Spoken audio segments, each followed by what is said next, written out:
Breaking news, Singzamai ASCꯒꯤ MLA Khemsanna Manipurgi anauba Chief Minister oinaba warep lawkhre. Sarkar semnaba Delhi-da thorang tawringai BJP-gi Kukizo MLA manga resign tawraba yana laire hairi. Governor-gi mathakta MPCC-gi President Megha Chandrana High Court-da right petition file tawkhre.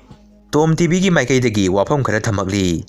Khanganjaba Hanagi Chief Minister Nongthombam Biren BJP Legislature Wing-gi lusingba oina khalle haiba Tom TV-gi ariba pawama paktaknana sandorokliba asi kanagumba kharana thawoina chatharakpa thawong amani.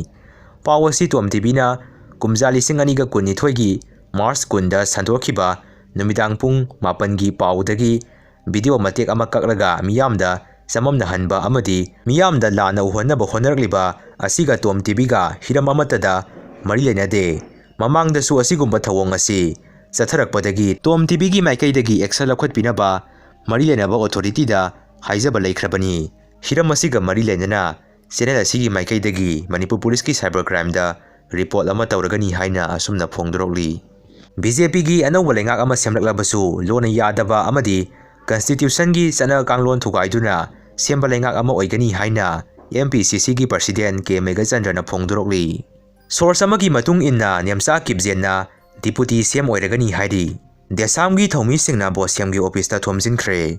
Segi wathokta jenaba singcherak pibaga loinana quality yaudaba se supply tauba from blacklist tawdrabadi maihau langpok thokpa khongjang phawba sangsilakpa yai haina desamna warning tawkhre. AI na maram oiraga digital black mining hengalakpadagi suicide tawbagi sang hengalakre. National Highway 202 da pung 62 gi blockade lauthokre. Manipurgi isaugi lupa karor satruka 17.62 thadokre. Manipurgi anauba CM oina hayeng wasak laurabada Y Khemsangi yumda tinkhiba miyam. Surachandpurgi Monom Bank-da security force na operation chathanaba tawrakpada kuki nupi singna thingduna thamkhre hari. Medicom na nupa singda amasung magi nupada nupa sing paisa tanba thabak suba tale haina interview amada haikhiba wafam adugi matangda yam lankhre haina media da haikre. Source amadagi phangba paw amana muhairi Konthaujam Govindas na home pairagani.